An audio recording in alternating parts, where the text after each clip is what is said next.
अनेक बलिदानियों, आचार्य नरेंद्र देव जैसे महान नेतृत्व की जन्मस्थली, इस पर मौजूद आप सभी साथियों को मेरा प्रणाम। अब से कुछ घंटे पहले यूपी बोर्ड परीक्षा के नतीजे आए हैं। सबसे पहले इस परीक्षा को पास करने वाले प्रत्येक छात्र छात्रा को मेरी तरफ से बहुत बहुत बधाई और बहुत बहुत शुभकामनाएं देता हूं। उनके उज्जवल भविष्य की कामना करता हूं। जो छात्र छात्रा कुछ नंबरों से इस बार पीछे रह गए हैं, उन्हें निराश न होने और अगली बार के लिए अभी से जुट जाने की आपके परिवार के एक सदस्य के नाते मैं सलाह देता हूं।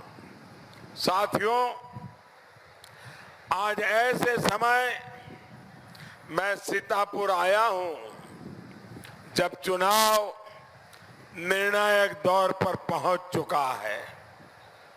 आधे देश ने अपना आदेश ईवीएम डिब्बियों में सील कर दिया है।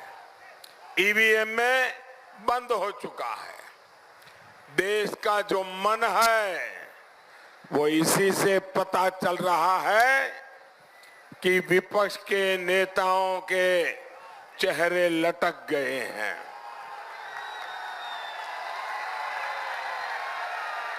पहले जो मोदी को यो गाली देने जुटे थे, अब मोदी को तो गाली दे रहे हैं, लेकिन अपने बंदूक की नोक इधर भी जाने देते हैं और थोड़ी गालियां ईवीएम को भी परोसते हैं।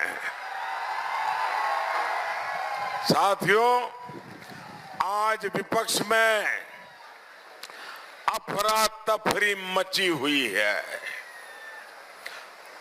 आप बताइए, कर्नाटका में जितने नेता इकट्ठे होकर के वहां के सीएम के शपथ समारोह में हाथ ऊंचा कर कर करके मोदी हटाने के नारे लगा रहे थे, आज एक भी सभा में इनको इकट्ठा देखा क्या आपने?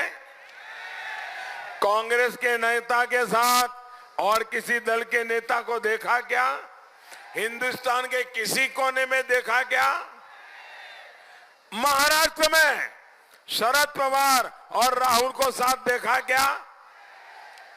ये सब एक दूसरे का मुंह देखने को तैयार नहीं है। कांग्रेस सपा बसपा को समझ नहीं आ रहा है कि वोट मांगे तो किस मुद्दे पर मांगे।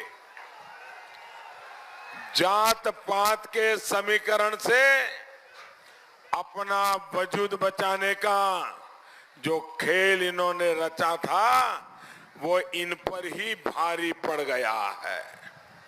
साथियों, राजा टोडरमल की विरासत आपके पास है, लिहाजा आप हिसाब के पक्के हैं। वही खाता जब भी लिखा जाता है तो आगे और पीछे सबका हिसाब होता है। अपना हिसाब दूं, इससे पहले मैं आपको 2014 में ले जाना चाहता हूं। सपा बसपा के सहयोग से जो कांग्रेस की सरकार 10 साल तक दिल्ली में चली, वो कैसा भारत हमें सौंप कर के गई थी, जरा उसको याद करो। लाखों करोड़ के घोटाले,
फोन, दफ्तरों के कंप्यूटर, टीवी, रेडियो, मौसम की जानकारी, ये सब मिसाइल से लेकर के जीवन का कोई ऐसा हिस्सा नहीं है जो आज अंतरिक्ष से कंट्रोल न होता हो। कल्पना कीजिए, अगर कोई सन की दुश्मन अंतरिक्ष में हमारे उपग्रहों पर हमला कर दे, तब क्या होगा? कुछ बचाएगा क्या? सब ठप हो जाएगा, नहीं हो जाएगा? ये खतरा मोदी के आने के बाद आया है, ऐसा नहीं है। ये खतरा तो पहले भी था। हमारे वैज्ञानिकों के पास ये ताकत भी थी, लेकिन मोदी आने के बाद हिम्मत के साथ फैसला किया और हमने अंतरिक्ष में दुनिया की ताकत बन गए। भाइयों बहनों, पहले की सरकार डरती थी कि कुछ करेंगे दुनिया प्रतिबंध लगा देगी, दुनिया रूठ जाएगी, हमारी सरकार खतरे में पड़ जाएगी। साथियों, वो मजबूर सरकार थी। एक परिवार की सुख सुविधा, उसका नाम जपने के, उनके काले कारनामों को छिपाने के लिए वो समर्पित सरकार थी। उनको देश की सुरक्षा से ज्यादा अपनी कृषि की सुरक्षा की चिंता थी। लेकिन आपके इस चौकीदार का मिजाज वैसा नहीं है।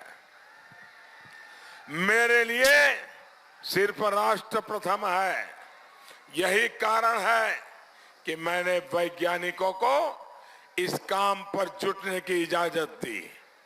आज हम चौथी अंतरिक्ष महाशक्ति बन चुके हैं।